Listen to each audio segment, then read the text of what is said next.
Okay, good day, everyone. I'm going to discuss with you today about the learner-centered psychological principles, or the LCP. Now, by the end of the sessions, because I'll be dividing this into several sessions so that your attention span will retain all throughout. So most likely, I'm going to have it divided into 3 or 4 sessions. Okay, but then again, our learning outcomes would be for you to be able to explain the 14 principles, advocate the use of the 14 principles in the teaching learning process, and identify ways on how to apply the 14 principles in instruction as a future teacher. So let me begin discussing with you about the LCP, or LCP stands for Learner-Centered Psychological Principles. This is created by the APA, or American Psychological Association. APA is the largest scientific and professional organizations of psychologists in the United States, with over 118,000 members, including scientists, educators, clinicians, consultants, and students. Okay, so the 14 principles have the following aspects. First, uh, the 14 principles focus on psychological factors that are primarily internal to and under the control of the learner, rather than conditioned habits or physiological factors. So when we talk about psychological factors that are primarily internal to the learner and under their control, we're focusing on the aspects of the individual's mindset, his cognition, and emotions that can consciously influence. So these factors relate to how the learners think, feel, and approaches all the learning tasks. Now, another is that the 14 principles are intended to deal holistically with the learners in the context of real world learning situations. When we aim to deal holistically with the learners in real world learning situations, we're considering their development, their progress in a comprehensive manner that takes into account various aspects of their lives as well as their experiences. Okay, so this else the thing that been discussing with you a while ago is actually the LCP is actually divided into those referring to the cognitive and the metacognitive, motivational and motivational and affective, developmental and social, as well as individual differences factors. So all of those influence the learners and the learning, and they are also all intended to apply to all learners. I'll be talking to you, I'll be discussing with you each of these categories at which the LCP is divided into. So this is how it's divided. So there are 14 principles, learner-centered principles, and under the developmental and social factors, there are 2 principles. Under cognitive and metacognitive factors, there are 6 principles. Under the individual difference factors, there are 3 principles. And under the motivational and affective factors, there are 3 principles. That's why I told you I have to divide the sessions for it will take a lot of time, no? So I'm most likely you're going to be bored listening. I'll divide this into different sessions so that when you're done with the first session and you still don't feel like going to the next session, you may do so at your own pacing, all right? All right. So let's begin with the metacognitive and cognitive factors. Under these, as what I said a while ago, there are several principles. We have the nature of the learning process, the goals of the learning process, construction of knowledge, strategic thinking, thinking about thinking, and the last principle is on the context of learning. Okay, so try to imagine we are not only talking about cognitive here, but we're also talking about the metacognitive factors. No wonder there are 6 principles under this category. Now, let's begin with the nature of the learning process. The learning of complex subject is most effective when it is an intentional process of constructing meaning from information and experience. So we have to highlight intentional process. What's the nature of the learning process? Now, I want you to imagine you're just starting out on your journey to become a teacher because you're first year education student. So most likely, if you're going to stay until 4th year, you're going to become a teacher in the future.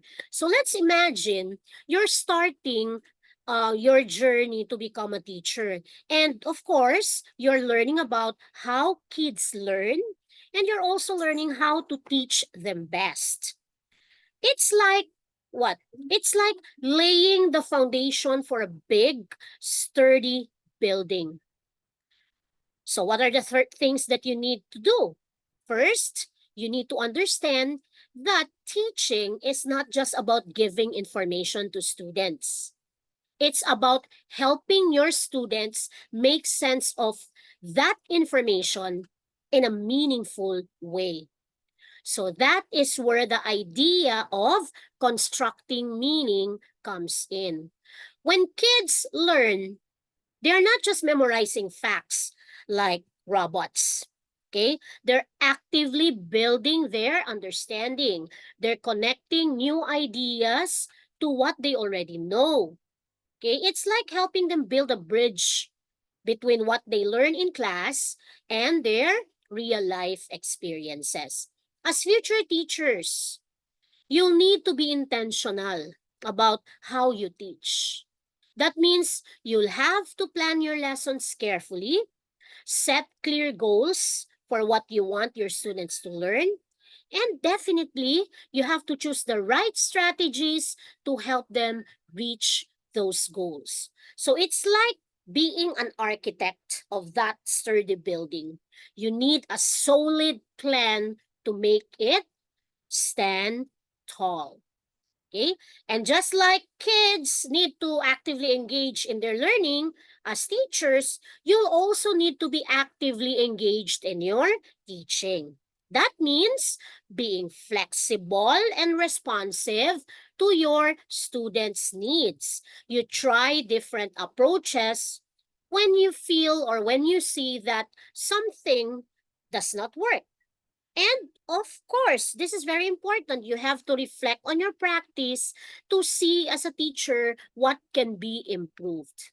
So it's like building one. It's like you are a builder of the building. You make adjustments along the way to ensure your building is strong and resilient. So as you embark on your journey into education, remember, teaching is about helping students construct meaning from their learning experiences.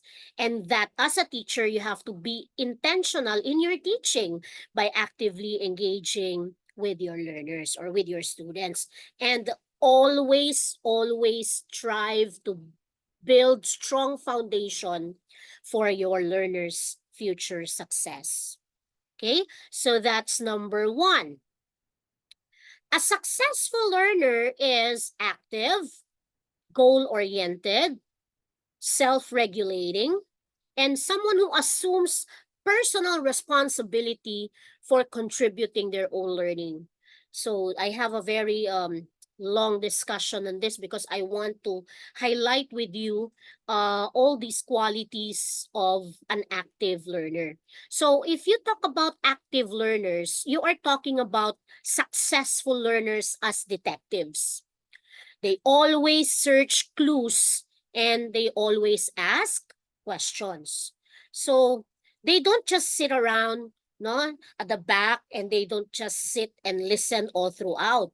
They dive into their learning with what are those qualities that they possess? With curiosity and enthusiasm. They're like explorers. Okay? Explorers are always eager to discover new things and make connections between what they already know and what they are learning. Okay? The second is goal directed. When you talk about being goal directed, you try to imagine going on a trip. Before you start your trip, you need to decide where you want to go and how you'll get there, right? So, well, successful learners, what do? They also do the same thing with their learning. They set specific goals for what they want to achieve, whether it's mastering a new skill, understanding a tricky concept, or even completing a project. These goals help them stay focused, and it also helps them stay motivated, like having a map or a guide, no, that will help them in their journey. So the next is self-regulating. So when you say self-regulating, you try to think of a captain steering a ship through a through this what you call rough waters. Successful learners are like captains of their own learning ship. Why? They take control of their learning by managing their time effectively. They stay organized and they use strategies that work best for them. So if they hit a rough, what you call rough patch, what do? They do not panic. They just adjust their course. Okay? They try new strategies and they keep moving forward. Mauna ang self-regulating. Now, if you talk about assuming responsibility for contributing their own learning, you can also try to imagine you are part of a particular team. And then that team is coming up with a project. When you come up with a project, you all have your roles to play, right? Okay, successful learners take ownership of their learning, like they are being the leader of their own learning team. They know that they are responsible for their own success, so they actively participate in class, they ask questions when they're unsure, and they seek help when they need help. They don't wait for someone else to tell them what to do. They take the initiative and contribute to their own learning journey. So as future educators, it's important to help your students become active, goal-oriented, self-regulating learners who take responsibility for their own learning. Encourage your learners. When you become teachers, you encourage your learners to explore, to set goals, and to take control of their own learning and be active participants of their own education. Okay? Because when you instill these qualities in them, you are empowering them to become lifelong learners who are ready to tackle challenges that come their way. Okay, so let's now proceed with the next goals of the learning process. The successful learner over time with support and instructional guidance can create meaningful, coherent representations of knowledge. So what I'm reading is our slide. Now, my explanation for this is you have to imagine yourself building a giant puzzle. At first, when you build a giant puzzle, at first, all the pieces are scattered around, right? They're all scattered around. And of course, you're confused. It seems so confusing when they're scattered around. But with time, patience, and a little help, you start to put the pieces together to reveal a beautiful picture. That's a lot like how successful learners create a good representations, what you call this, meaningful representations of knowledge. Okay, so as future educators again, it's important to support your students in creating meaningful representations of knowledge. Encourage them all the time to actively engage with the material, try to make connections between concepts, and express their understanding in ways that make sense to them. With time, with practice, and with guidance, all of them will eventually become confident, independent learners who can build their own understanding of the world. Okay? Next is um, goals of the learning process. To construct useful representations of knowledge and to acquire the thinking and learning strategies necessary for continued learning success across the lifespan, students must generate and pursue personal relevant goals. So I underlined this important statement. Students must generate and pursue personally relevant goals. Again, you try to imagine you're on a journey and you get to decide where you want to go and you get to decide how you'll get there. That's a lot like setting personally relevant goals, right? It's important to also encourage your students to generate and pursue personally relevant goals. Try to help your students discover what matters to them. Support them in finding their own paths and celebrate their progress along the way. When students have ownership over their learning goals, they become more engaged. Not only engaged, but they also become so motivated and invested in their education. All of us are as teachers, we want that to happen in our students. Just like right now, as your teacher, I want that all of you will achieve this. For you to generate and pursue personally relevant goals in your life. Okay, next is construction of knowledge. So this is the third.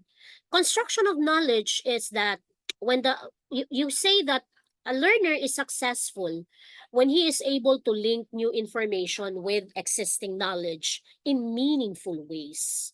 So when you say linking new information with existing, so when there's an incoming information, a successful learner is able to link that new information with the previously learned information that he has.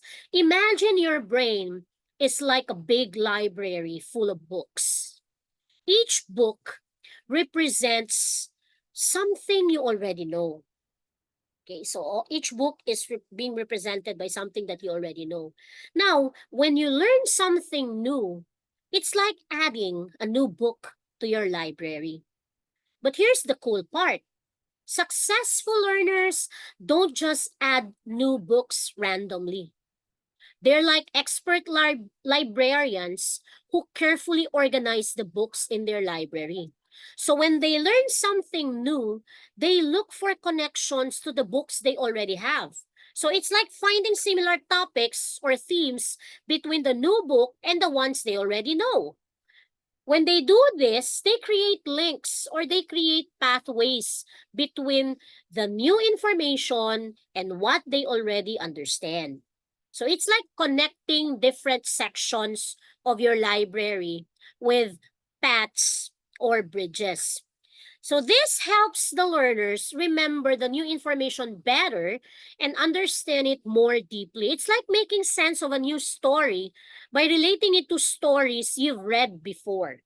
Okay? So being a successful learner means being a master librarian, linking new information with existing knowledge in meaningful ways to build a rich and organized library in your brain. Okay, so let's now proceed with the next one, number 4, strategic thinking. The successful learner can create and use a repertoire of thinking and reasoning strategies to achieve complex goals. All right. So try to think of yourself as a successful learner. Okay? As a successful learner, you are like a person who has a toolbox full of different tools. And these tools are like different ways of thinking and solving problems. When you are faced with a tricky problem or goal, you can pick the best a tool from your toolbox to help you figure things out.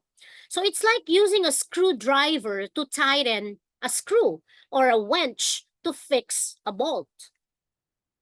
You will also learn new tools as you go along, adding them to their toolbox. So this helps you tackle even bigger and tougher challenges in the future. So being a successful learner means having a lot of different tools.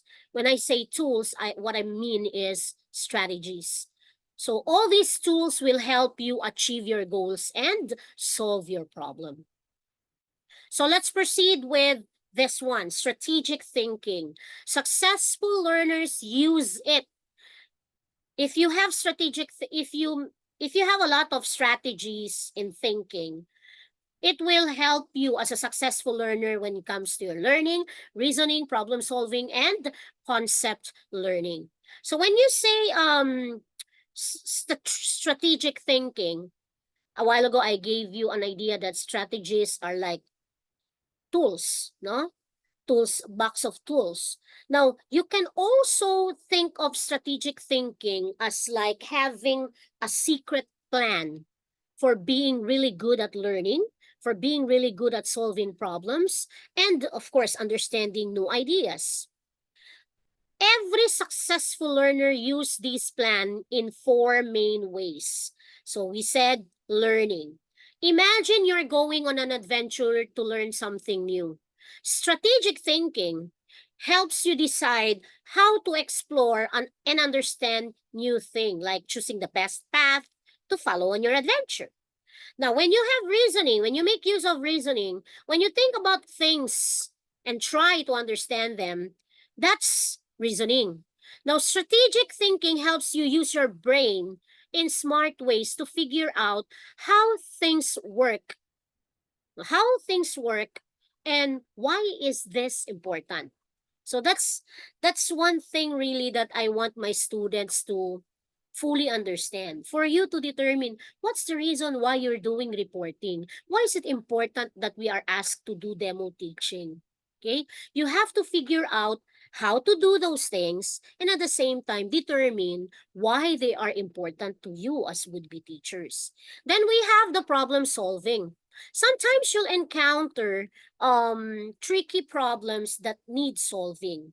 Now, strategic thinking is like having a map that shows you the best route to solve these problems, making it easier to find solutions. Then the last is concept learning.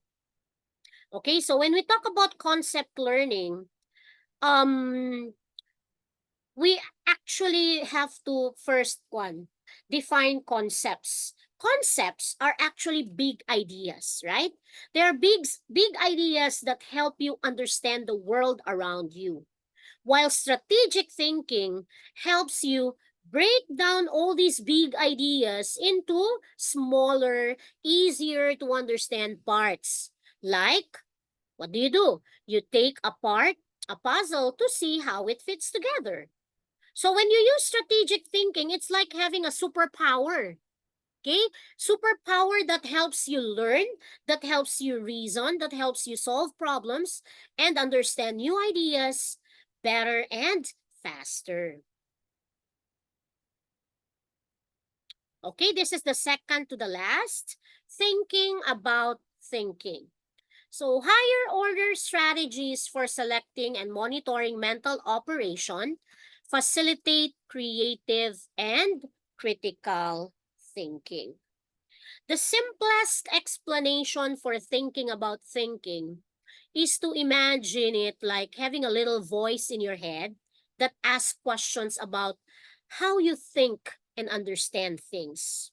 It's like your brain is taking a step back to watch itself in action, wondering why you think certain thoughts, making certain decisions, or understanding in certain ways. It's like being curious about your own thinking process and trying to figure out how your brain works. So that is thinking about thinking. And of the last principle No, the last principle under cognitive and metacognitive strategies is the context of thinking. So we have to know, we have to understand the context of thinking. Learning is influenced by environmental factors, including culture, technology, and instructional practice. So imagine learning always as a big adventure. Okay? Learning is a big adventure, and the environment that you are in when you are learning, it's like the map that guides you to your journey. So there are three important parts of this map that influence how you learn. We begin with culture. Okay, so culture is like the landscape.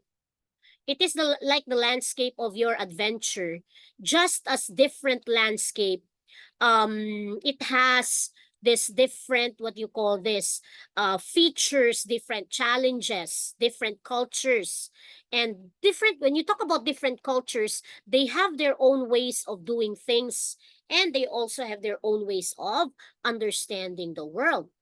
Now when we talk about your culture shapes the way you learn, right?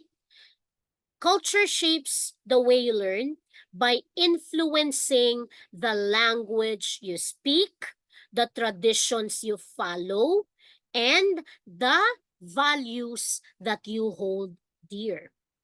Okay?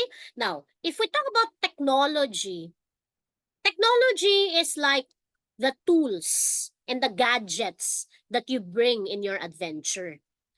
Just as a good compass or a sturdy backpack can make your journey easier, technology can also make your learning more accessible and interactive. Okay? So whether it's using computers, tablets, or the internet, technology can help you explore new ideas and connect with people from all over the world. You know that. And of course, the last under context of thinking is the instructional practices. Instructional practices are like the guidebooks or the mentors you meet along the way. So, diri na musud ang this is where teachers can come in, no? So they provide the adventurers with tips, with strategies, support to help the adventurer navigate the learning journey.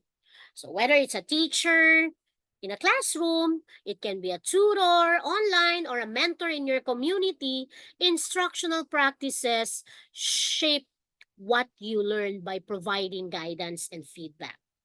So maumang yun na. That's the beauty of having a mentor, because the mentor not only guides you, but the mentor also provides you with feedback for you to determine whether you are on the right track or not. So just like a map, no, that helps you navigate your adventure, the environment, including culture, technology, and instructional practices, shapes the way you learn by providing you context, tools, and support along the way. Okay, so I will stop here. Hopefully, you did understand my explanation of the first set of principles under cognitive and metacognitive strategies.